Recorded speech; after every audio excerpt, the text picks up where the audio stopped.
انا آخر النبیین وانتم آخر الامم، اس آخری امت کا آخری زمانہ جو ہے جس کے بارے میں حضور فرما رہے ہیں کسی خاص پہلو سے کہ کہا نہیں جا سکتا کہ اس امت کا پہلا حصہ بہتر ہے یا آخری حصہ بہتر ہوگا۔ یہ روایت رزین میں حضرت جعفر صادق سے بھی مروی ہے۔ حضرت جعفر صادق سے اپنے والد بزرگوار حضرت محمد باقر سے روایت کرتے ہیں، وہ اپنے والد حضرت علی بن حسین سے روایت کرتے ہیں، اور یہ سلسلہ جو اہل بیت کا روایت کا ظاہر بات ہے کہ یہ بھی سلسلۃ الذہب ہے۔ جیسے روایت میں ہمارے ہاں نافع عن عبداللہ عن سالم عن عبداللہ ابن عمر یہ سلسلۃ الذہب شمار ہوتا ہے، اسی طریقے سے یہ بھی سنہری زنجیر ہے۔ اس میں بھی یہ الفاظ آئے ہیں کہ نبی اکرم صلی اللہ علیہ وسلم نے فرمایا قال قال رسول اللہ صلی اللہ علیہ وسلم ابشروا ابشروا، خوشخبری حاصل کرو خوشخبری حاصل کرو، انما مثل امتی مثل الغیث، فرق صرف یہ ہو رہا ہے وہاں لفظ مطر ہے یہاں غیث ہے۔ میری امت کی مثال بارش کی سی ہے، لا یدرا آخرہ خیر ام اولہ، جس کے بارے میں یہ نہیں کہا جا سکتا کہ اس کا پہلا حصہ بہتر ہوتا ہے یا آخری۔ او کا حدیقۃ، یا اس کی مثال اس باغ کی سی ہے، اطعم منہا فوج عاما ثم اطعم فوج عاما لعل آخرها فوجا ان يكون اعرضها عرضا واعمقها عمقا واحسنها حسنا، یا پھر اس کی مثال اس باغ کے مانند ہے جس سے ایک سال تک ایک جماعت نے فائدہ اٹھایا یعنی خوب کھایا، پھر دوسرے سال ایک اور جماعت نے فائدہ اٹھایا اور اس کے پھلوں وغیرہ سے کو کھایا۔ ممکن ہے وہ جماعت جس نے آخر میں باغ سے نفع حاصل کیا ہے عرض و عمق میں یعنی تعداد میں پہلی جماعت سے زیادہ ہو اور خوبیوں میں بھی اس سے بہتر۔ تو یہ مضمون بھی گویا کہ ایک طور سے اس مضمون کی تائید کر رہا ہے کہ جو اس آیہ مبارکہ سے استدلال کرتے ہوئے شاہ ولی اللہ دہلوی نے بیان کیا، جس کی تائید میں وہ احادیث بھی ہیں کہ جن سے یہ معلوم ہوتا ہے کہ قیامت سے قبل اسلام کا ایک عالمی غلبہ ہوگا،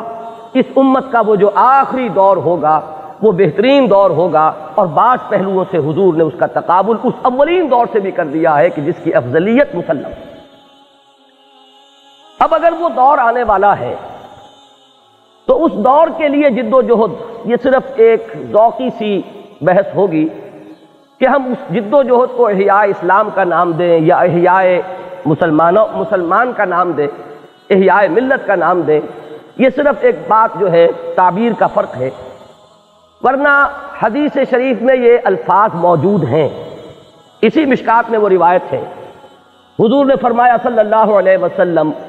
من طلب العلم من مات وهو يطلب العلم، جس شخص کی موت واقع ہوئی اس حال میں کہ وہ علم کی تحصیل میں لگا ہوا تھا، لیکن کس لیے؟ لِيُحْيِيَ بِهِ الْإِسْلَامَ، تاکہ اس کے ذریعے سے وہ اسلام کو زندہ کرے۔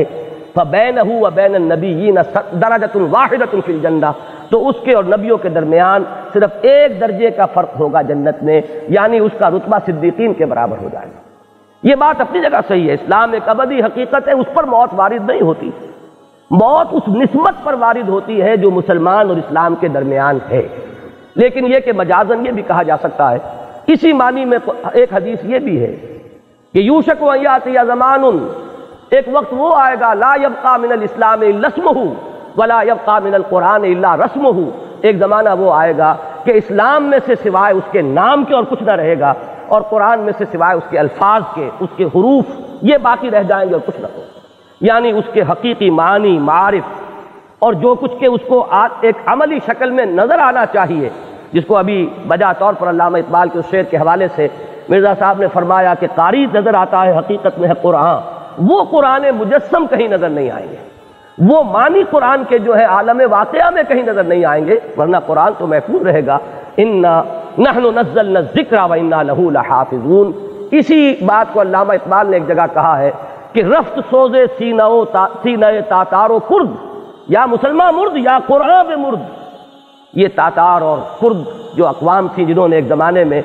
وہ جو جس پر تقریر ختم کی ہے مرزا صاحب نے، بالکل صحیح بات ہے، قرآن مجید میں اس کا ذکر تھا ان تتولوا یستبدل قوما غیرکم، اگر تم نے پیٹھ دکھائی تو ہم تمہیں ہٹائیں گے اور کسی اور کو لے آئیں گے۔ تاریخ میں ایک مرتبہ یہ ہو چکا ہے، چنانچہ عربوں سے وہ جھنڈا چھین کر ترکوں کے حوالے کیا گیا، وہی کرد تھے کہ جو ایک زمانے میں عالم اسلام کو سہارا دیے رہے، اور پھر وہ تاتاری تھے کہ جنہوں نے اس جھنڈے کو بہت دیر تک اٹھائے رکھا ہے۔ تو علامہ کہہ رہے ہیں کہ وہ بھی معاملہ ختم نظر آ رہا ہے کہ رفت سوزے سینہ تاتار و کرد، تو سبب کیا ہے؟ یا مسلمان مرد یا قرآن۔